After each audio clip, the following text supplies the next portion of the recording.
Hello, Eli here, back for a video where I will show some new stuff that I've gotten over the last couple weeks, and maybe some of it maybe even older. That I'm always getting things and forgetting to include them in videos. So yeah, got some new stuff here.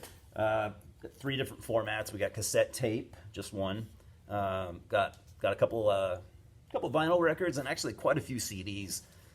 They've been having just like these kind of pretty big sales at this store near my house, so it's been cool. So I've just been picking up stuff there, and something that you'll notice is that if you're more of like a niche, genre type person, you might not care for my channel at all. But I mean, this video especially might not do it for you. If you're just into black metal or if you're just into death metal, you probably won't be into this much, but hopefully you will be.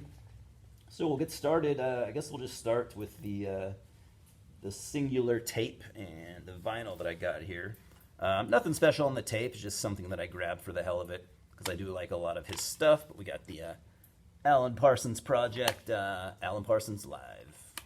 Yeah, I don't think I need to pull that out or anything, but Alan Parsons Live. Next we have, so this guy, obviously I've been aware of for a long time, since I am a Genesis fan, but I've never listened to this guy's solo stuff until recently. And actually I still haven't heard any of it. I have never bought any of his stuff until recently. I've heard none of it. So we'll just start off with Steve Hackett with Voyage of the Acolyte. And yeah, check that artwork out, man. Holy shit. Louis, stop. There's the back, and it's a gatefold, and you gotta see the inside to this thing, man. I mean, how epic is that? Holy shit. So fucking cool. So Steve Hackett was a guitarist in Genesis. And yeah, so this is his solo stuff. He's still releasing solo records to this day, so he's been very busy on the solo front. This one came out in, sorry, I don't know the year. Maybe I wanted to say 73, definitely 70s, maybe 73, 74, 75, somewhere around there. From what I have heard and read, this is actually a very good album. Most likely his best work. And then we have this one, also kind of, is considered his best work by a lot of people. Spectral Mornings, also very cool cover art. This one came out in 79, and these both came out on Chrysalis Records.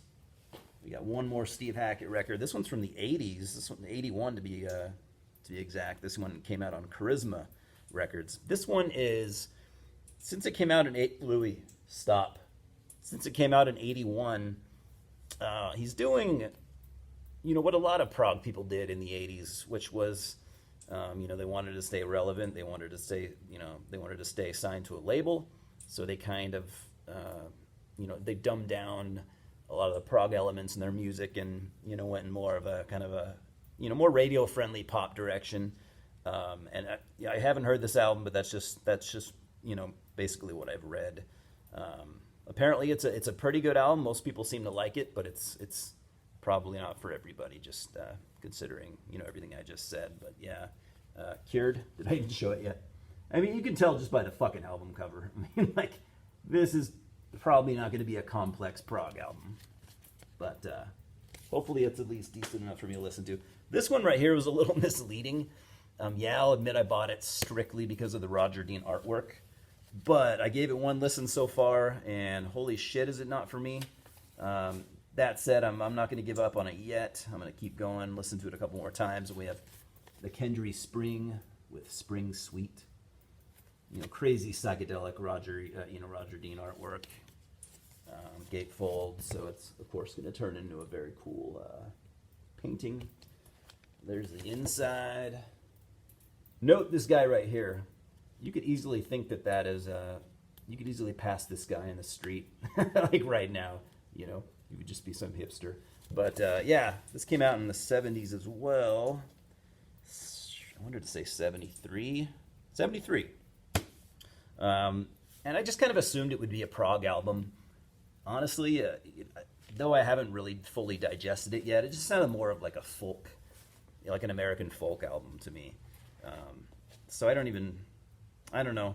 Maybe there's some proggy moments. I really should, when I'm going to listen again, I'm going to pay a lot better attention, but I didn't get too much prog out of it, at least on a precursory listen. So there we go. Now I have a bunch of CDs here. And once again, I was talking about, having, all kinds of different genres and shit like that here. Lately, I guess instead of like focusing on, whatever, black and death metal is coming out right now, I'm still very much interested in that, but I kind of wanted to take a step back and just kind of start soaking in some different genres, at least for a while, and just see where it goes. So I picked up, and this is a type of music that I know fucking nothing about, but I picked up Velvet Acid Christ with Neuroblastoma. Came out on Metropolis Records out of Philly, which I'm starting to see I don't know if they're still still in operation, but pretty prolific. I'm seeing a lot of releases from that label. Louis, stop. God damn, he can be fucking annoying sometimes. Velvet Acid Christ. Don't even know what to call it, to be honest. Maybe industrial, maybe, I don't know, some kind of electronic music. Haven't listened to it yet. Even if I had listened to it, I still wouldn't know how to describe it, so. And then we'll go more in the noise rock direction, I guess, with an older album from Today Is the Day, In the Eyes of God. It's on this pretty burly digipack. Came out on the End Records. It's got a double disc of, I get like trying to give kind of a gift to the fans or to the hardcore fans, but when labels do like, oh, here's a disc of, it's pretty much the same album, but they're just demo tracks from the album. I have literally no interest in that. So, but that's what you get here. You get a second disc of demo material from the album. I'm probably never even going to listen to that. What's cool about this album is you got, other than Steve Austin, stop it. Seriously, stop. Jesus. You got these two guys here who would go on to be in Mastodon after this album. I don't know their names, but yeah, these two guys would go on to form Mastodon. So that's kind of cool. I do like some Mastodon stuff, but I'm not an expert in their music.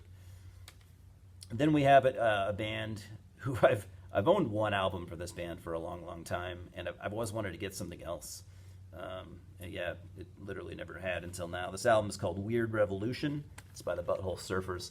It's got this really cool cover where this baby's like blowing up fighter jets with his eyes. It's awesome. So I had to get that. Don't know what it sounds like. I'm not an expert on the Butthole Surfers. I do like them. So looking forward to actually hearing that. Picked this album up for $1. Probably not going to like it. So if that turns out to be true, I listen to it. It's not my thing. There's at least a 90% chance of that. I'll probably put it up for trade. But we have The Unseen. The album's called Explode. Came out on BYO Records. Punk band, hardcore punk, I think, out of the Boston area. I don't know. I'd have to ask Pat or Jason Hook or something. Next, we have something that I thought I had years ago, and I might have, or I probably just meant to get it and never did, but we have Misfits Project 1950.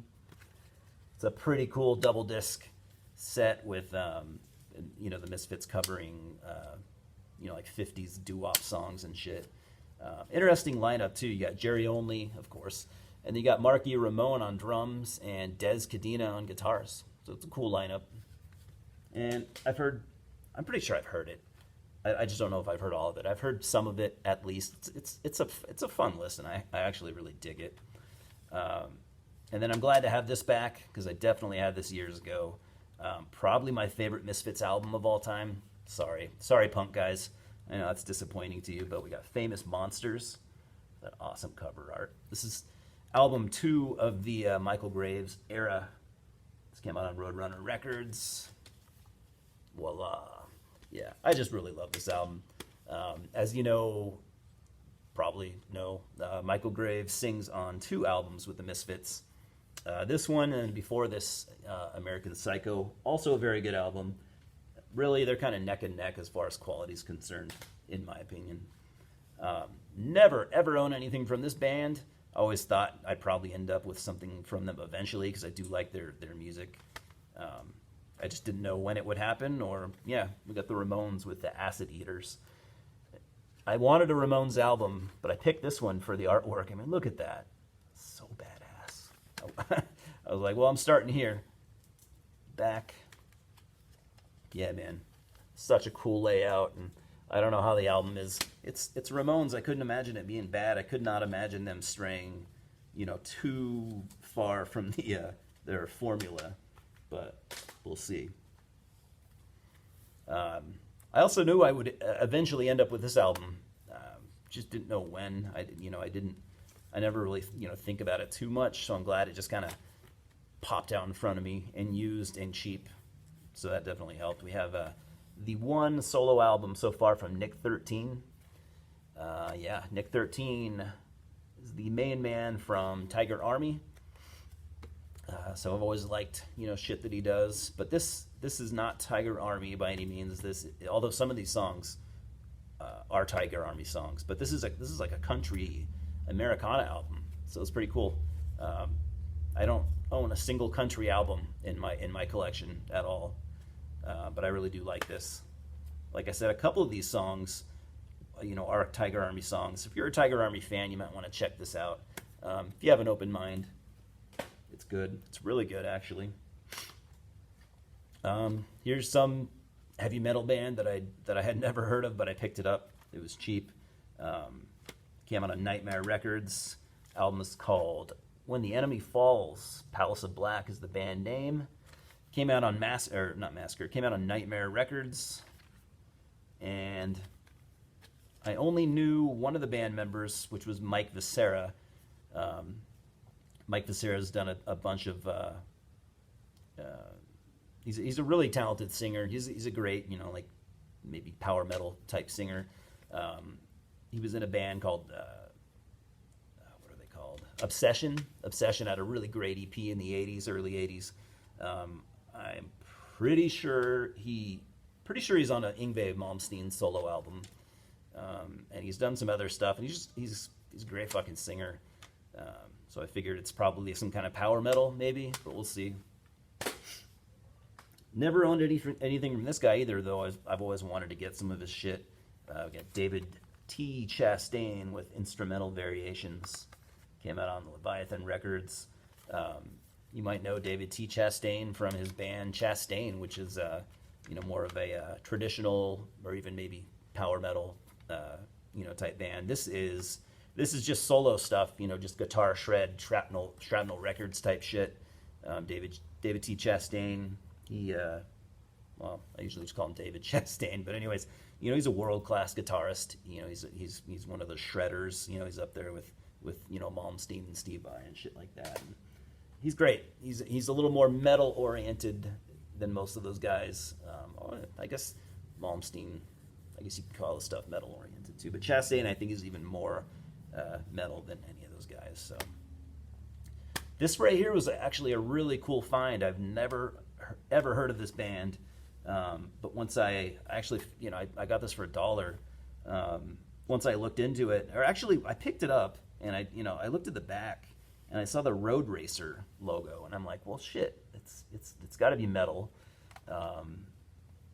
Even though the dudes kind of look like glam metal guys, this dude looks like Marty Friedman. It's not, though. The band is called Power Surge. And so yeah, this came out on Road Racer in '91. I did a little research, and it was pretty cool. These guys recorded at Morrisound Studios. All the elements, all the pieces are there. I'm sure it's got to be at least half decent. I listened to one track so far. It's pretty fucking good. American style power metal, in the vein of like Sabotage and shit like that. It's pretty awesome. Hopefully maybe tonight I'll listen to the full album, but yeah, I was definitely not disappointed in that purchase. Just going off that one song so far. And then we have on stage Rainbow. So yeah, obviously it's a live Rainbow album, recorded after the debut Rainbow album, which is not, out of all the Dio stuff, and actually out of all the Rainbow stuff, at least out of the 70s and 80s, that's kind of my least favorite album, but it's still very good. I just wish that this maybe came out after the first couple Dio albums, at least, so you could get more of a variety of songs on there. But it's pretty cool. They do Kill the King, and then they do a medley, which is kind of annoying. They do they do like Man on the Silver Mountain, and then they do a whole bunch of like after they play Man on the Silver Mountain, they just do like almost like a Stevie Ray Vaughan type blues jam, and I just don't dig it. I don't like blues, and that was kind of annoying for me. But other than that, it sounds great. If you're a Rainbow fan, obviously that's going to be a mandatory thing to own. And then, oh fuck, there's no CD in there. God damn, I just bought this. Yeah, and there's no CD inside the fucking case. Awesome. Man, I've had some luck lately, haven't I? Anyways, Testament with Demonic. This isn't kind of, this came out in '97. Thrash metal in general is not doing well in '97. So this album does, kind of sound like a mess. It's very heavy. A lot of people consider this to be from their, and I don't really like to call it this, but from their death metal phase. It's not death metal, but it is. It's heavy, maybe a little bit more aggressive in that direction. Chuck Billy's doing, he's using a lot more kind of, he's adding some death metal vocals in there. So that's kind of where, that's why people call it the death metal phase. It's an all right album. I'd give it like a 5 out of 10. I'll probably listen to it once or twice and shelve it forever. Then I got Belphegor with Pestacalypse.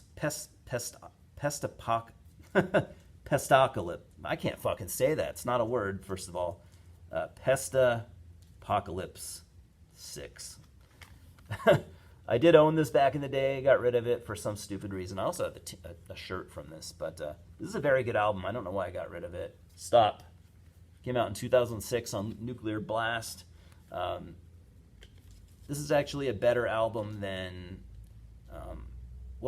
their last album, I think from 2018 or 2017. That was actually a very good album. Surprisingly good. But this one's better than the next 2 or 3 that came out after it. Whatever you want to call it, it's actually a very good album. Here's an album that I bought because I'm a fan of this band. I did give this album a listen when it came out. And I was kind of underwhelmed, so I figured I should at least buy it and, see, try to soak it in a little better. I've listened to it twice since then, and it's okay. Self-titled album by Satyricon. Very beat-up copy. I got it super cheap. Broken case, but yeah. It's an all-right album. This is came out after like 2 very, as they say, black and roll albums. This one's a little reined back on the black and roll elements. If you want to, I don't like these terms, but whatever. This one's a little more atmospheric, a little bit more somber. Sometimes it works, other times it doesn't. It's not like an offensively bad album. There's nothing on here where I just get pissed off and have to turn it off. Necrohaven is a pretty cool song. But anyways, I think if you like a band, I think all albums from a band that you like are worthy of your time, and at least